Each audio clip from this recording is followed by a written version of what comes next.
जय मसीह Salom. म दीपक कुमार राईको तर्फबाट प्रभु यीशु ख्रीष्टको नाउँमा आजको यो जुन भोइस मेसेज छ तपाईहरुको बीचमा मैले पठाएको कारण चाहिँ कुनै शिक्षा टिचिङ दिनको लागि हैन, प्रचार गर्न प्रिचिङको लागि पनि हैन, तर मेरो हृदयको कुरा तपाईहरुसँग शेयर गर्नको लागि, बाँड्नको लागि मात्रै मैले पठाएको, जो चाहिँ धेरै समयदेखि म भित्री उथुलपुथुल भइरहेको थिएँ। म भित्री थुप्रै यो कुराहरू खेलिरहेको कुराहरू मैले तपाईहरुसँग पनि यो कुरा राख्न चाहेको हो। यसकारणले यो भोइस मेसेज तपाईहरुको बीचमा म पठाइरहेको छु। त्यो चाहिँ के हो भन्दाखेरि बाइबलले चाहिँ हामीलाई यो आउने हाम्रो भविष्यको कतिवटा कुराहरू बताइदिएको छ परमेश्वरको वचनले। अनि त्यो मध्ये एउटा कुरा चाहिँ बाइबलले चाहिँ हामीलाई आउने भविष्यमा हुने सतावटहरुको विषयमा पनि बताइदिएको छ। प्रभुको नाउँको खातिर, प्रभुको सुसमाचारको खातिर, उहाँको राज्यको खातिर अनि उहाँको कामको खातिर हामीले सहनु पर्ने सतावटहरु, हामीलाई आउने सतावटहरु, हामी त्यो सतावटबाट जाने कुराहरू बाइबलले यो कुराहरू सफा बताएको छ। तर मेरो हृदयभित्र चाहिँ के छ भने यो कुराहरू आउँछ, आउँदैन हैन, पक्का आउँछ। सतावट, खेदो, निन्दा, विद्रोह, विरोध, थुप्रै कुराहरू हाम्रो जीवनमा आउँछ। बाइबलले सफा कुरा बताइदिएको छ। तर के आज हामी त्यो सतावटको लागि, त्यो खेदोको लागि, त्यो निन्दाको लागि, त्यो विद्रोह र विरोधको लागि हामी तयार छौं? हामी मानसिक प्रकारले तयार छौं? हामी आत्मिकी प्रकारले तयार छौं? किनभने यो कुरो नआउने कुरो हैन, प्रत्येकलाई आउँछ। तर प्रत्येक भनेपछि कसलाई भनेपछि जो साँचो प्रकारले प्रभुलाई पछ्याएको छ, जो आत्मा अनि सत्यतामा, सच्चाइमा परमेश्वरलाई चिनेको छ, परमेश्वरलाई पछ्याइरहेको छ, परमेश्वरको लाई प्रेम गर्ने व्यक्तिको लागि। तर जो नामको मात्रै क्रिस्चियन भनेर ट्याग मात्रै लागेको छ, नाम मात्रै लागेको छ, उसलाई यो कुरोले कुनै पनि असर पार्दैन। तर जो आत्मा अनि सच्चाइमा परमेश्वरलाई पछ्याइरहेको छ, परमेश्वरलाई प्रेम गरिरहेको छ, उसको जीवनमा यो कुरोहरू आउँछ भनेर बाइबलले नै बताइदिएको छ।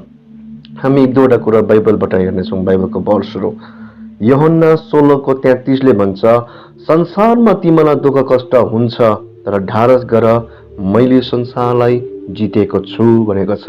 यहाँ दुःख कष्ट हुँदैन भनेर यूहन्ना 16:33 ले भनेन। मत्तीको 5:10 र 11 ले भन्छ, तिमीलाई मेरो नाउँको खातिर सताइनेछ, दुःख हुनेछ, कष्ट हुनेछ, तर तिमीहरू त्यो दुःख अनि कष्टमा आनन्द गर भनेको छ। यहाँ पनि सताइँदैन मेरो नाउँको खातिर, तिमीहरूले खालि आनन्द मात्रै पाउँछौ, शान्ति मात्रै पाउँछौ भनेन। तर मेरो नाउँको खातिर तिमीहरू सताइनेछ, तिमीहरूलाई खेदो गर्नेछ। तिमीहरू भन्दा अगाडिको पुर्खाहरू, अगाडिको अगमवक्तालाई पनि यसरी नै खेदो निन्दा गरेको थियो। तर तिमीहरू जब त्यो खेदो हुँदा चाहिँ हर्ष मनाऊ, आनन्द गर भनेर बाइबलले बताइदिएको छ। र आज यो कुरोले चाहिँ के बुझाउँछ भने हाम्रो जीवनमा खेदो, निन्दा, सतावटहरू आउँछ। मत्तीको 24:7 हेर्यो भने त्यहाँ यसरी भनेको छ, राज्यको विरुद्धमा राज्य उठ्छ भनेको छ। जब तपाई र मैले जब प्रभु यीशु ख्रीष्टलाई मुक्तिदाता अनि प्रभुको रूपमा ग्रहण गर्यौं अनि हामी नयाँ गरी जन्मियौं, त्यति नै बेला हामी चाहिँ परमेश्वरको पुत्रको राज्यमा सरेको छौं। कलेसियाले पनि यही कुरा भन्छ, कलेसियाको पत्रले पनि, कि उहाँले आफ्नो पुत्र, प्यारो पुत्रको राज्यमा हामीलाई सार्नुभयो भनेको छ। अनि मत्तीको 24:7 ले भन्छ, राज्यको विरुद्धमा राज्य त उठ्छै उठ्छ भनेको छ।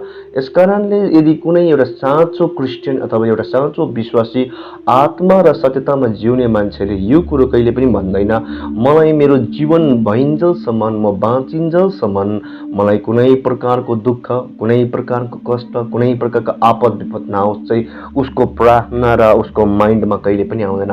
ऊ चाहिँ हमेसा मानसिक, आत्मिक प्रकारले तयार हुन्छ कि उसलाई दुःख कष्ट आउँछ। किनभने उसले के कुरो बुझ्छ भने राज्यको विरुद्धमा राज्य हुन्छ। हामी परमेश्वरको राज्यमा सरेपछि अर्को जुन अपोजिसन अथवा जुन शत्रु अथवा सैतानिक डिमोनिक जुन किङडम छ, डिमोनिक जुन राज्य छ, सैतानिक राज्य छ, त्यसले चाहिँ परमेश्वरको राज्यलाई नै विरोध गर्छ। नि यो दुईटा राज्य चाहिँ एक सँगै अथवा एक हुन सक्दैन। ईश्वरको राज्यमा आएपछि शैतानको राज्यले विरोध गर्छ, अथवा शैतानको राज्यमा बस्ने मान्छेलाई ईश्वरको राज्यले चुनौती दिन्छ। यो दुईटा सँगै हुनै सक्दैन। यो दुईटा त हमेसा एक दुसराको विरुद्धमा खडा हुन्छ।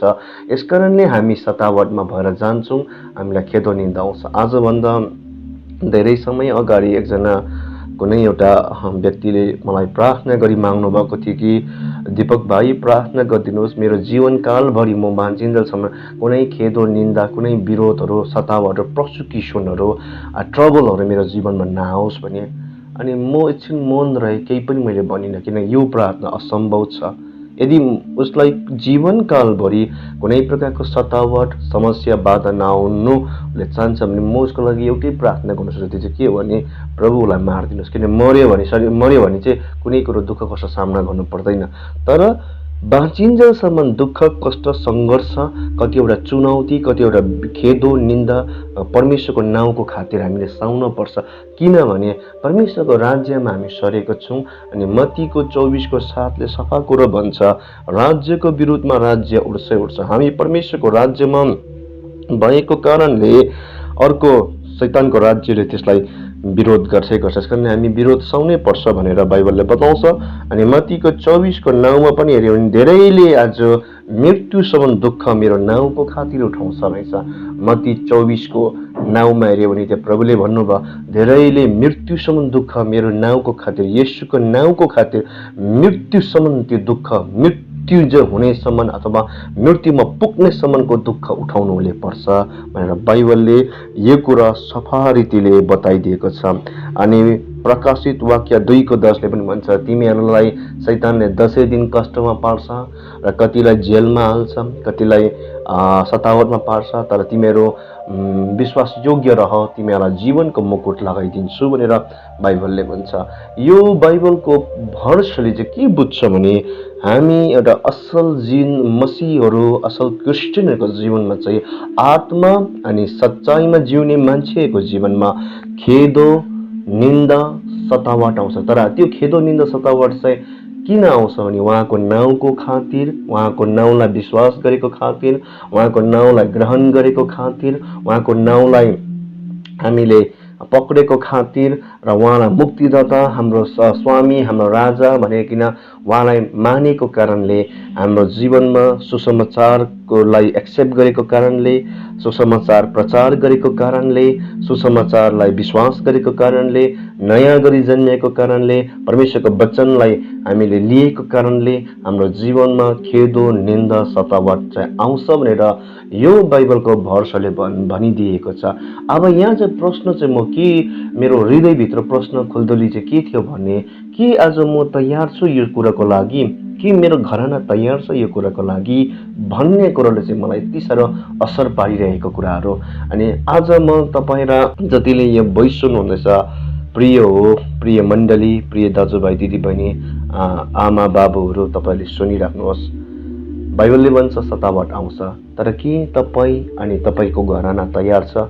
त्यो तपाईँलाई मात्रै भनेको होइन, म आफै पनि प्रश्न छ मलाई पनि, के म अनि मेरो घरानालाई तयार छौँ हामी? त्यो मेन्टलिटी, त्यो मानसिक प्रकारले, त्यो आत्मिक प्रकारले हामी तयार छौँ ख्रिस्टको सुसमाचारको खातिर, ख्रिस्टको नाउँको खातिर, विश्वासको खातिर हामीले सतावट सहन? किन यो त आउँछै आउँछ भनेर बाइबलले सफा कुरा बताइदिएको छ। यो सतावटलाई चाहिँ आज तपाईँले फास्टिङद्वारा पनि टार्नु सक्नुहुन्न, तपाईँले ढाँटेर पनि टार्नु सक्नुहुन्न, तपाईँले आज जोडले अन्य भाषा बोलेर पनि टार्नु सक्नुहुन्न। यो कुरो त आउँछै आउँछ, हामीलाई सतावट त आउँछै आउँछ। किन? उहाँको नाउँको, हामी आफैको आफ्नो कारणले होइन, तर उहाँको नाउँको खातिर, उहाँमा विश्वास गरेको खातिर, सुसमाचारलाई फैलाएको अनि सुसमाचारलाई ग्रहण गरेको खातिर चाहिँ हाम्रो जीवनमा यो कुरा आउँछ भनेको छ। तर के आज तपाईँ अनि म अनि हाम्रो घराना, हाम्रो आउने जेनेरेसन, हाम्रो आउने पुस्ताहरू आज मण्डलीमा, चर्चमा गीत त मजाले मिठो मिठो गीत गाउँदैछ, आज ड्रम पनि बजाउँदैछ, गिटार पनि बजाउँदैछ, तर के आउने भविष्यको लागि उनीहरूलाई मानसिक प्रकारको अथवा आत्मिक प्रकारले हामी तयार भएका छौँ कि? यदि तयार छैन भने हामी पवित्र आत्मालाई अनुग्रह गरी मागौँ, पवित्र आत्मा हामी तयार पार्नुहोस्। यदि भोलिको दिनमा कुनै प्रकारको सतावट आउँछ भने भोलिको दिनमा यदि कुनै प्रकारको तपाईँको नाउँको खातिर हामीलाई साह्रो पार्छ, हामीलाई चेपारामा हाल्न खोज्छ, यदि कुनै प्रकारले हामीलाई तपाईँको नाउँलाई छोड्नुको निम्ति दबाउ दिन्छ भने पनि पवित्र आत्मा न त बलले न त शक्तिले तपाईँद्वारा हामी विजयी हुन सकौँ। अनुग्रह गर्नुहोस् हामी यो सतावटबाट भएर जाँदा पनि आज तपाईँमा विश्वास योग्य अनि तपाईँमा रहने अनि निश्चयता अनि आनन्द चाहिँ दिनुहोस् भनेर हामी तयार हुन थालौँ। किनभने धेरै समय लाग्दैन, मलाई लाग्छ कि अब धेरै समय छैन यो कुराहरू आउँछ। हो, कतिले अहिलेदेखि नै आफ्नो व्यक्तिगत पर्सनलमा सतावट सहिरहेको छ। क्रिस्चियन भयो, घरबाट निकालिदिइरहेको छ। कतिजना क्रिस्चियन भयो, स्टुडेन्टहरू कलेज पढ्ने, स्कुल पढ्नेहरू घरबाट बाउआमाले पढाउँदिन भनिरहेको छ। कतिजना क्रिस्चियन भयो, आज बिहा गर्ने कुराहरूमा, विवाहको कुराहरूमा बाधाहरू आइरहेको छ। थुप्रै यस्तो व्यक्तिगत कुराहरू छ। तर यो व्यक्तिगत हुँदैछ, व्यक्तिगत अनुभव गर्दैछ।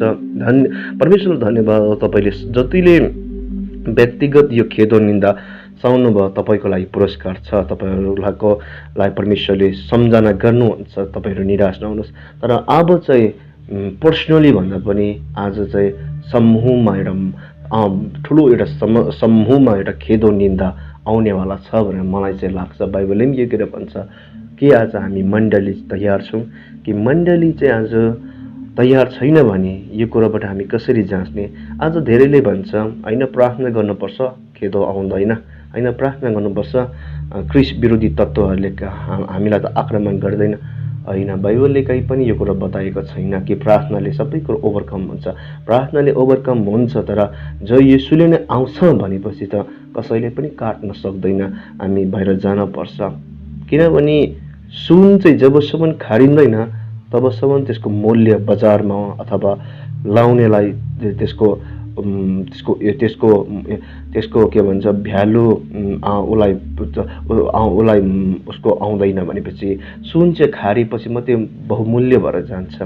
त्यस्तै प्रकारले क्रिस्चियन पनि आज त्यति बेला मात्रै असल भएर जान्छ जब हामी पनि जाँचबाट भएर जान्छ। हामी पनि टेस्टिङ पिरियडबाट भएर हामी पनि जाँचबाट, हामी पनि जाँचेर यो समस्याबाट, प्रोसिक्युसनबाट, सतावटबाट, निन्दाबाट भएर जान्छौँ। तब मात्रै हामी पनि असल भएर जान्छौँ। हामी पनि आदरको योग्य अनि ग्रहण योग्यको परमेश्वरले हामीलाई अझै बनाउँदै लानुहुन्छ। अनि हाम्रो जीवनमा आउँछ, तर हामी कतिको तयार हुँदैछौँ, हामी तयार हुने समय आएको छ। अब विश्वासलाई हामी दह्रो बनाउने समय, प्रार्थनालाई दह्रो बनाउने समय। त्योभन्दा पनि ठुलो कुरो चाहिँ म के भन्छु भने dependency of the Holi spirit, पवित्र आत्मामा सबै कुरोको लागि भर गर्नु। अहिले यो दिनहरूमा मण्डलीको अवस्था के छ भने चङ्गाइको लागि भर पर्छ, अन्य भाषाको लागि भर पर्छ, गिफ्टिङको लागि भर पर्छ, त्यहाँदेखि नयाँ नयाँ गीतहरू लेख्नु भर पर्छ। त्यसको बादमा के छ, किनकि एक दुई दिन चलाउँछ, नाम पनि चल्छ, उसको ट्यालेन्ट पनि देख्छ, त्यहाँदेखि ऊ हराइजान्छ। आज धेरै बितेको समयमा यस्तै भयो, कतिलाई दर्शन दियो, दर्शन उसले प्रचार गर्यो। आज दर्शन देख्ने मान्छेहरू छैन, छापछिप छ। जसले स्वर्ग पनि देखिएको थियो, नर्क पनि देखिएको थियो भन्थ्यो, आज खै त यो दिनहरूमा छापछिप छ, कहाँ गयो कता के भयो, त्यो जे होस् परमेश्वरले जानुहोस्, तर आज छापछिप छ। त किन? हामी त्यतिमा मात्र डिपेन्डेन्सी भन्ने कुरो बुझेको छ, तर होइन रहेछ। पवित्र आत्मामा डिपेन्डेन्सी भरोसा चाहिँ आउने सतावटको लागि, आउने विद्रोहको लागि, आउने खेदो निन्दाको लागि, जो उहाँको वचनको खातिर, उहाँको नाउँको खातिर, उहाँमा विश्वास गरेको खातिर तपाईँ र हामीलाई आउनेवाला छ। त्यसमा पनि हामीले भर पर्नु सिक्नुपर्ने रहेछ है। र अर्को कुरो म तपाईँलाई के कुरो भन्छु भने प्रेरितको नाउँको 4मा हेऱ्यौँ भने प्रभु येशू क्रिस्टले सावललाई भन्नुभयो, सावल सावल तैँले मलाई किन सताएको भने। वा सावलले त खासमा त क्रिस्चियनलाई, विश्वासीलाई सताइरहेको थियो, तर सावललाई पनि याद थिएन कि उसले सताउँदै गरेको क्रिस्चियनलाई चाहिँ, उसले क्रिस्चियनलाई मात्र होइन तर यीशु ख्रिस्टलाई उसले सताउँदैछ भनेर बादमा यो कुरो उसले चाल पायो। अनि यो सावल दमस्कको बाटोमा जब प्रभु यीशु ख्रिस्टको यो आवाजलाई सुन्यो, स्वर्गको ज्योति ऊमाथि आयो, उसको जीवन परिवर्तन भएर बादमा ठुलो प्रेरित बनेर शक्तिशाली प्रेरित बनेर त्यति मात्र होइन, आज फादर अफ न्यू टेस्टामेन्ट नयाँ नियम चाहिँ आधीभन्दा बेसी चाहिँ आज यो पावलले लेखेको छ, जुन पावल चाहिँ पावल हुनुभन्दा अगाडि चाहिँ सावल थियो। अनि प्रेरितको 9को 4मा भन्यो कि सावल सावल तैँले मलाई किन सताएको भने सावललाई याद थिएन कि उसले क्रिस्चियनलाई त सताउँदैछ, तर वास्तवमा उसले क्रिस्चियनलाई होइन, उसले यीशुलाई सताइरहेको छ भन्ने कुरो उसले बुझेको थिएन।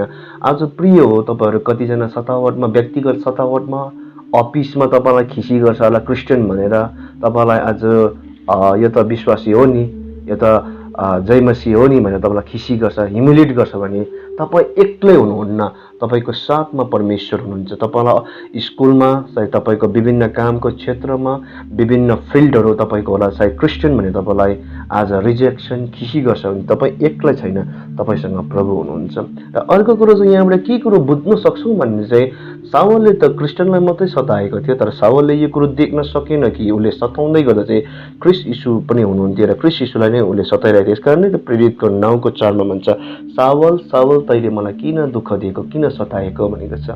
यसले चाहिँ के बुझाउँछ नि, तपाईँ र हामीले यदि कोही पनि क्रिस्चियनहरू, पास्टर्सहरू, लिडर्सहरू, सेवकहरू, मिसनरीहरू, इभान्जलिस्टहरूलाई कुनै जग्गामा सतावट भएको, चर्चहरू तोडिएको, भत्काइदिएको, आगो लगाइदिएको, मारेको, कुटेको हामी चाल पायौँ भने हाम्रो काम चाहिँ म प्रार्थनामा राखिदिन्छु नि, ध्यानसँग अलिक सेवा गर्नु होइन, हाम्रो काम चाहिँ प्रार्थनामा त राख्नै पर्छ हामीले सतावटमा परेकोलाई।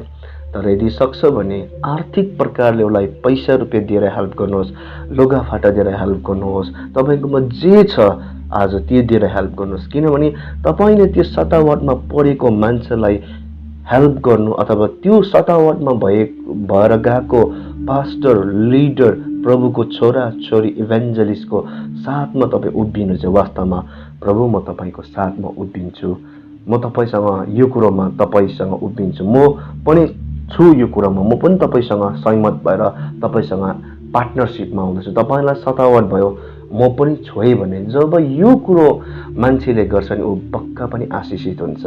तर धेरैपल्ट आज यहाँ चाहिँ के भइरहेको छ भने कसै पास्टरलाई खेदो गरे अरे चर्चमा पसेर डङडङ डङडङ गरे क्रिस्ट विरोधी तत्त्वहरूले भने चाहिँ ओहो ल है अब प्रार्थना गरौँ अनि भन्छ केयरफुल गर्नुहोस् है पास्टर बाबु, ध्यानसँग सेवा गर्नुहोस् है। त्यति मात्रै भएर हुँदैन नि, केयरफुल त बस्छ नि, हो ध्यान त दिनै पर्छ। जति नै बाइबलले भन्छ कि केयरफुल बस्नलाई चाहिँ सतावट आउँदैन भनेर कहीँ पनि लेखेको छैन। जति नै केयरफुल किन नहोस्, प्रभुको राज्यको निम्ति काम गर्ने मान्छेलाई सतावट हुन्छै हुन्छ। तर यदि त्यो मान्छेले म प्रार्थना गर्छु तपाईँसँग, तपाईँ दुःख भइछ भनेर उसले आर्थिक रीतिले पनि पैसा रुपियाँ पनि सघाउँछ, उसले जे आफ्नोमा छ त्यो सघाउँछ अनि वास्तवमा त्यो पास्टरको साथमा होइन, ऊ परमेश्वरको साथमा। किनकि सावलले खेदो गर्दै गरेकोमा चाहिँ त्यो विश्वासीहरू एक्लै थिएन, प्रभु यीशुको स्वयं हुनुहुन्थ्यो र प्रभु यीशुको स्वयं भएको कारणले त प्रभुले भन्नुभयो सावललाई तैँले मलाई किन दुःख दिएको, किन सताएको भन्नुभयो। तपाईँ र हामीले पनि सतावटमा परेको पास्टरको साथ दिनु चाहिँ त्यो पास्टरको साथमा मात्रै उभिएको हुँदैनौँ। हामी चाहिँ प्रेरित 9को 4को मुताबिक त्यो खेदोमा परेको व्यक्तिहरूको साथमा उभिँदा, उनीहरूलाई पैसा रुपियाँ सहयोग गर्दाखेरि हेल्प गर्दा चाहिँ हामी चाहिँ प्रभुको साथमा हामी उभिन्छौँ, प्रभुलाई साथ दिने, प्रभुको राज्यमा हामी एक दुसरालाई आज त्यहाँनिर परमेश्वरको राज्यमा हामी उहाँसँग खडा हुने कुराहरू हामी यो कुराहरू बुझ्छौँ। अनि आज म भन्नु त चाहदिनँ, तर मेरो व्यक्तिगत जीवनमा पनि मैले एक दुईजना चिनेको प्रभुको छोराछोरीको जीवन जब क्रिस्ट विरोधी तत्त्वहरू आएर उहाँहरूलाई दुःख दिँदा मैले प्रार्थना मात्रै गर्छु भन्दिनँ अनि प्रार्थना मात्रै गर्दिनँ, मेरोमा जति क्षमता थियो उहाँहरूलाई मैले सघाएँ पनि दिएँ। किनभने म चाहिँ प्रभुसँग आउन चाहन्छु, खालि म प्रार्थना गरिदिन्छु नि बी केयरफुल भन्नु म चाहिँ मान्दिनँ, त्यो चाहिँ परमेश्वरको वचनले दिँदैन। हामी चाहिँ साथ दिनुपर्छ। किनभने मत्तीको 10:42 यसरी भन्छ, तिमीले एक कप चिसो पानी त्यो साना साना मेरा चेलालाई दिएको म तिमीलाई सम्झना गर्नेछु र तिमीले पनि पुरस्कार पाउनेछौ भनेछ। यहाँ मत्तीको 10:42-42 हेर्नुहोस् त के भनेको छ, तिमीहरूले एक कप चिसो पानी दिएको पनि म पनि सम्झना गर्नेछु भनेको छ। र मेरो साना नानीहरूले चाहिँ त्यो साना साना त्यो प्रभुको छोराछोरीहरू, चर्चहरूलाई, आज दासहरूलाई, इभान्जलिस्टहरूलाई, मिसनरीहरूलाई, पास्टरलाई खेदो गर्दाखेरि हामीले अलिकति थोरै हाम्रो पैसा किन नहोस्, थोरै लुगा किन नहोस्, थोरै चामल या थोरै साधनहरू किन नहोस्, तर हामीले जब त्यो सतावटमा भएकोलाई दिन्छौँ नि परमेश्वरले हामीलाई सम्झना गर्नुहुन्छ। यहाँ चाहिँ परमेश्वरले खालि प्रार्थना गरिदिनु अनि बी केयरफुल, टेक केयर भन्नेलाई मात्रै होइन, यहाँ चाहिँ यो प्रतिज्ञा होइन, यो चाहिँ प्रार्थना विथ प्रेयर उसले सहयोग गर्ने मान्छेलाई पनि, सहयोग गर्ने मान्छेलाई मात्र यो प्रतिज्ञा हो। हामी चाहिँ प्रार्थनामा मात्रै राखिदिन्छौँ नभनौँ, हामी चाहिँ सहयोग पनि गरौँ। अनि आउने दिनमा बडो खतरा कुराहरू आउँदैछ, आउने दिनमा बडो विद्रोहको कुराहरू, चुनौतीको कुराहरू आउँदैछ। आज अमेरिका क्रिस्चियन स्टेट भन्छ, तर मोर देन तपाईँको 50% बाइबल प्रिन्ट गर्नु, किताबहरू छाप्नु बन्द गरिसक्यो, किनकि भित्रभित्र एन्टाई क्राइस्टको स्पिरिटले शासन गर्नु थालिसकेको छ। अब यो संसारमा एन्टाई क्राइस्टको स्पिरिट छ भने बाइबलले अगाडि नै भन्छ। यसकारण नै हामी तयार बसौँ अनि हामी सुसमाचार प्रचार गर्नु नछोडौँ, किनभने हितोपदेश 18:14ले भन्छ, आत्मा शरीर बिमार हुँदा आत्माले सहायता गर्छ, तर आत्मा आफै बिमार भने कसले सहायता गर्ने? आत्मा चाहिँ पापको कारणले बिमार हुन्छ, अनि पापको मुक्तिको लागि चाहिँ ख्रीष्ट यीशु मात्रै हुनुहुन्छ। आज मेरो जग्गामा हामी हेर्छौँ फुटबल खेलाएर, पिकनिक खुवाएर आत्मा जित्ने कोसिस गर्छ, तर मलाई बाइबलमा कहीँ पनि लेखेको छैन फुटबल खेल्दा र पिकनिक खाँदा चाहिँ सोल विनिङ हुन्छ, त्यो चाहिँ झगडा हुने कुरो मात्रै, एकछिन मजा मात्रै आउँछ। तर हामी परमेश्वरको राज्यमा सुसमाचार प्रचार गर्नु बन्द गरौँ र परमेश्वरले तपाईँलाई धेरै आशिष दिउन्।